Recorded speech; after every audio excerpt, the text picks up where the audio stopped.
Hey guys, it's Lottie here from Lottie's blog. So, I have not done a vlog in so long, literally since like the summertime when Big Brother aired, and I feel really bad for that. So, as a New Year goal, I am going to start vlogging on YouTube more. I'm going to start blogging more on lottiesblog.com.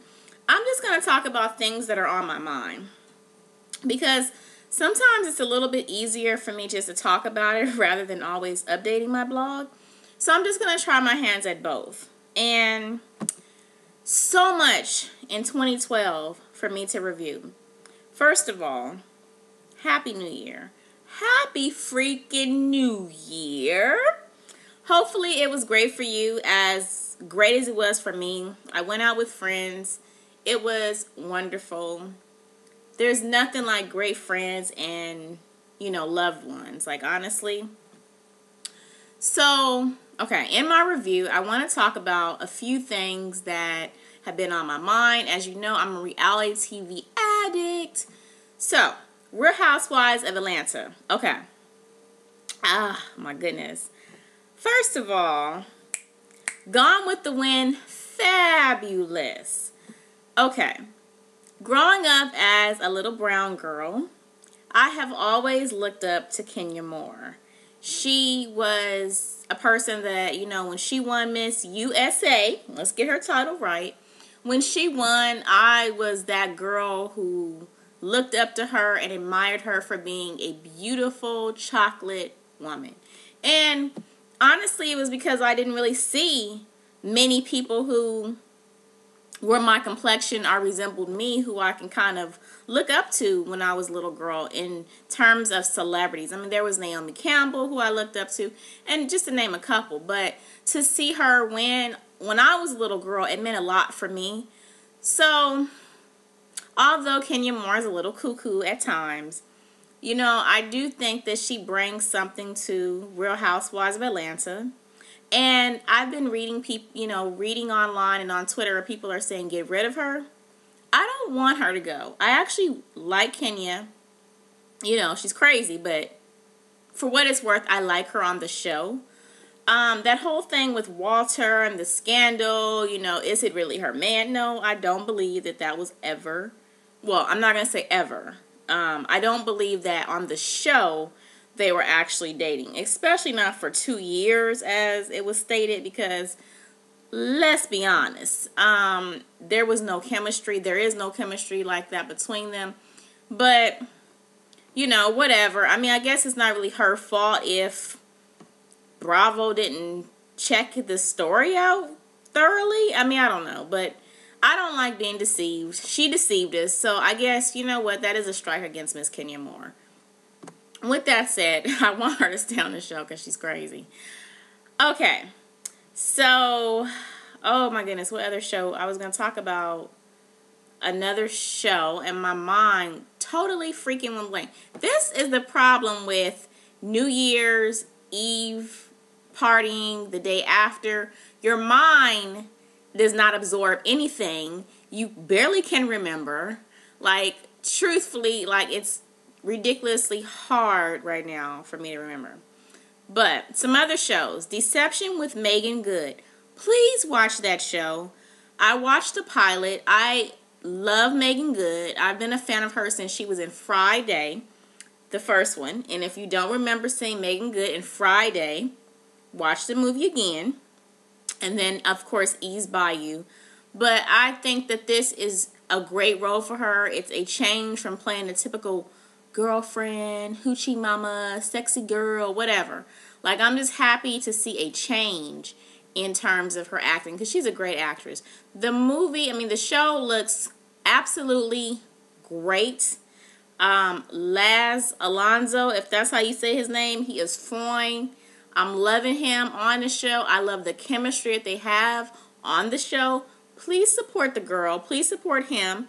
And let's keep this show going. We do not want to see this show go off air, because we know NBC, sometimes, the shows don't work out. Please, please support this show. So, fuzzy brain today. But I wanted to give you guys some tea or something to talk about.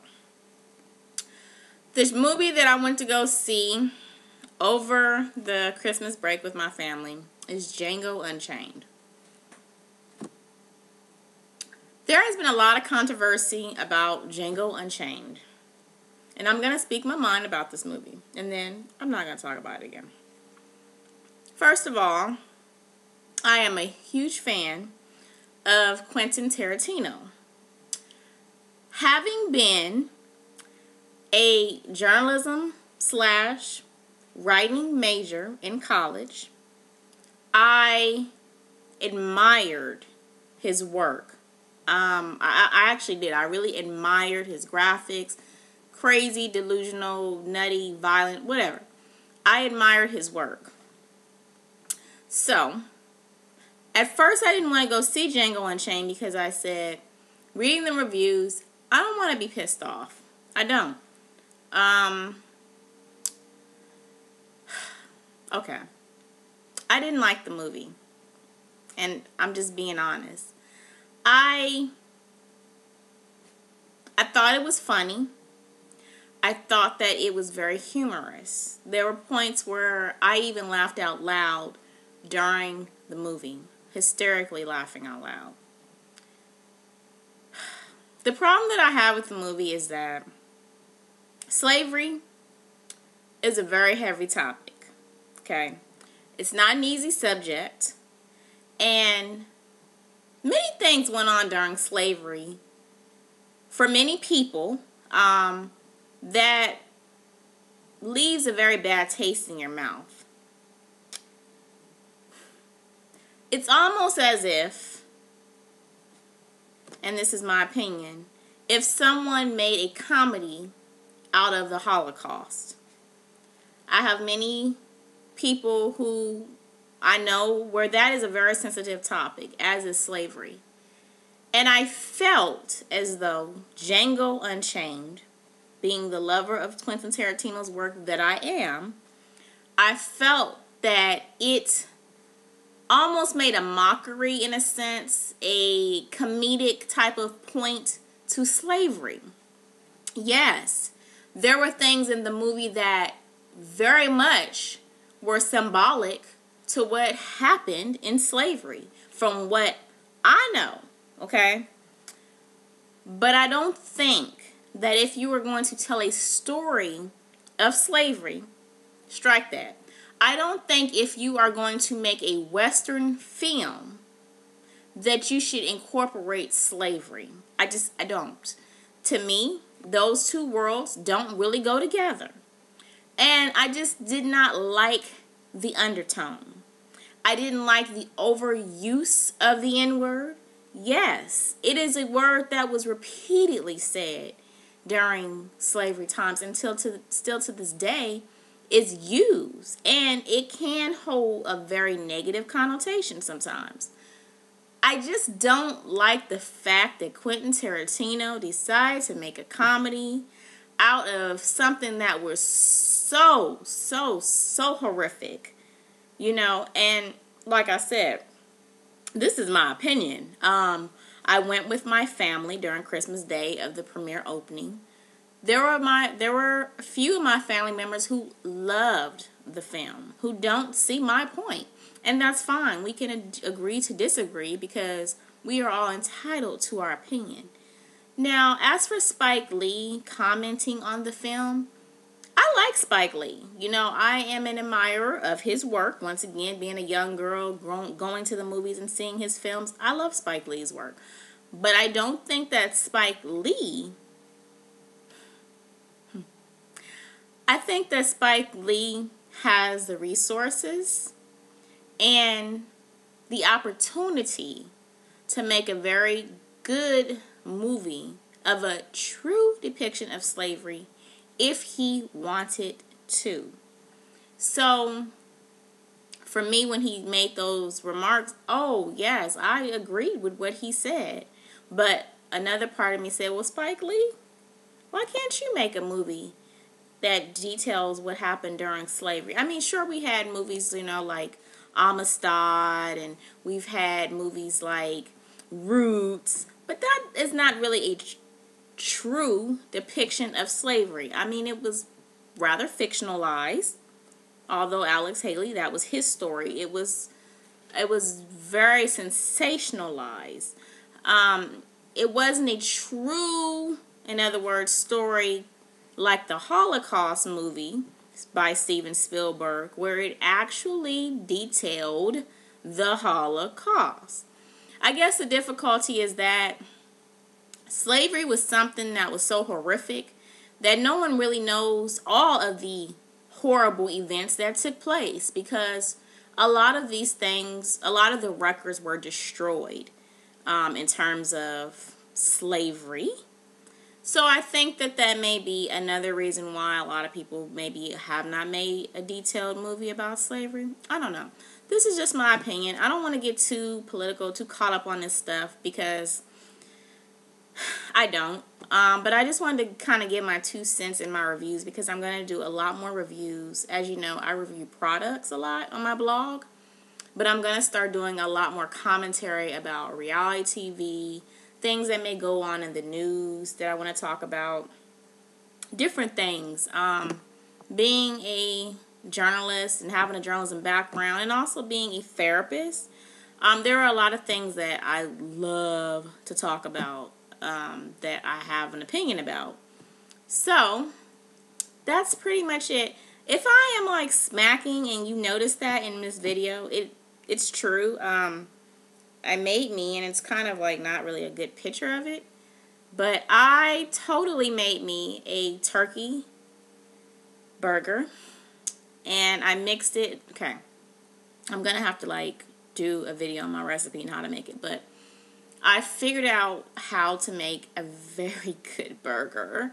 I don't eat beef, by the way. I don't eat pork, so don't ask me recipes on things like that. But I do eat turkey. I do eat lamb occasionally.